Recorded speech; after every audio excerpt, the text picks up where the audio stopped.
talk about circles. It's called the Circles 101. All right, so what is a circle? We're going to start making our circle with a point on our coordinate plane. We're going to call that point C, because, and we're going to call our circle C, because circles are normally named after their center point. And if I took a ruler, and this is a special ruler that made to make circles, and so I'm going to use this point here, which is that point there, to mark my distance from my center point. We'll say it's like, I don't know, 5 centimeters. Okay, and I made like a point here. I'll make a point here. Let's see that point. Yep, there's a point there. And then I moved this over here, and I made that would be a point from my center point, and I made another point over here. That was 5 centimeters from my center point. And I picked this up, and I made another point over here. It was 5 centimeters from my center point. And I made it over here. And I made one that was 5 centimeters from my center point. And I continued this infinite amount of times until all of my points came together to make one continuous line. Let's see if I can do it right this time. Nice and slowly. One continuous line. That's close enough. One continuous line to make my circle. Okay?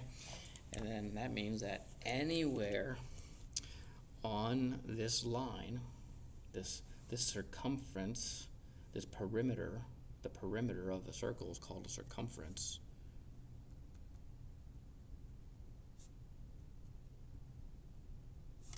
Equals the perimeter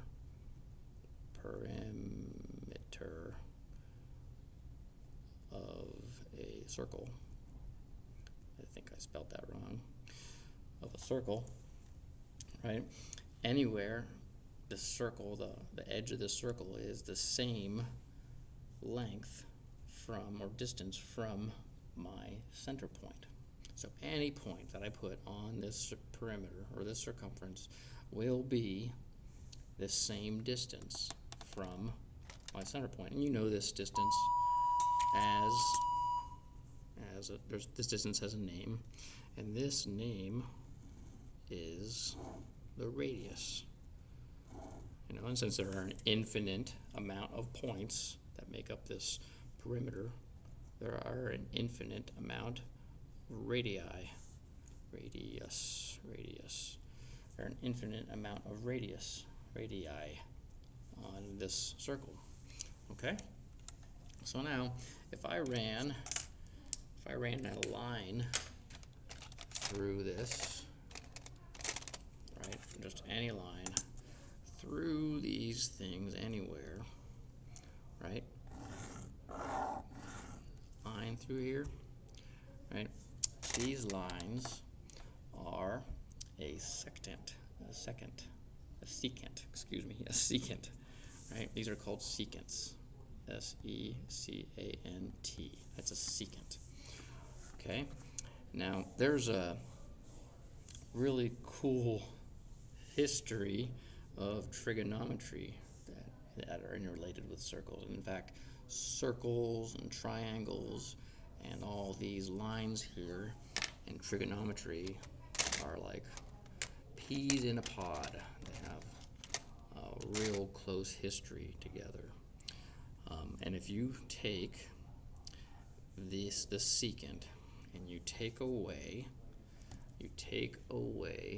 the outside part of this line, and you only take into consideration the inside part within the perimeter of the circle, inside the circumference, that is a chord. C-H-O-R-D. That is a chord. So any line that travels inside the perimeter from one point to the other is called a chord. And think about that as like the string of a bow used to be called a chord. And this looks like a bow. Like if you were to pull it like a bow and shoot an arrow that way, this is the chord string of a bow. Right? And that's why it's called a chord. Okay? So that's called a chord. So if you ran a line this way, that would be a chord, right? That would be a chord. That would be a chord. And if there's a special chord, if you run a chord through the center point like this, that chord is called the diameter. The diameter. That chord is called the diameter. Okay? So, and there's a special relationship between the diameter and the radius. That relationship is that the diameter divided by 2 equals the radius. That should be pretty intuitive, right? Because the radius is this is one way. That was 5. That was 5, and we added the 2 to get. If we add the radius twice, or we multiply the radius times 2, that would be 1 diameter. Okay, everyone pretty much remembers that. Okay, so this is what they kind of knew for quite some time until, this whole thing, a chord, the diameter. Oh yeah, there's one more. You too. Enjoy your spring break. And there's one more. And there's one more. And this one more is called the tangent. The tangent. And tangent derives from the word to touch. Right? And that is, let me go another color. I have purple. So the tangent is when a line touches only one point on the circle. And that is a tangent line. And it sounds like the trigonometric function, tangent. That's because they are related. And I'll talk about that in another video. Right? So chord is related to sine, believe it or not. And there's a convoluted way how those two are related and how the name is related. And secant is related to, is a trigonometric function. And that's related to sine as well, but you'll see that in a different related thing as well. Were most of your geometry students like juniors, or mainly? Sorry about that. So this is like I said, that's a tangent and a chord, diameter, radius, and secant. So that is all the different lines that we really talk about. Oh yeah, there's one more. Oh yeah, and then there's an arc. So, and a center angle. So, here we have, the diameter and this radius here drawn, and I'm going to talk about, this angle. Let's see, I'll use this green one here. So this angle here, we'll call this A, C, and B. Okay, so this is angle A, C, B.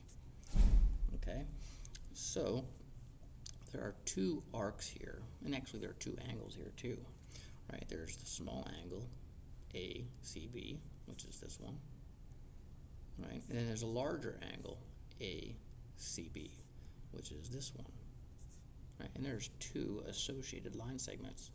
There's a smaller line segment, which is named arc AB. Smaller, 2 letters. So that is this one. I'm going to name that one, this little green one right here, like this. It's arc AB. bigger one is arc. This is actually the arc length. This is the arc length because it's the length of the arc, right? So this would be measure of arc ACB, and we'll make this one blue, I guess. So this one would be measure of arc ACB, or AC. Why did I write an M there? It should be B. All right, that should be ACB. Let's make that neater. ACB. It's bigger, so it's the bigger angle. Okay, and there we go. That's the big one.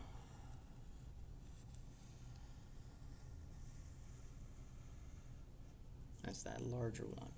All right, so you have the smaller arc, or the minor arc.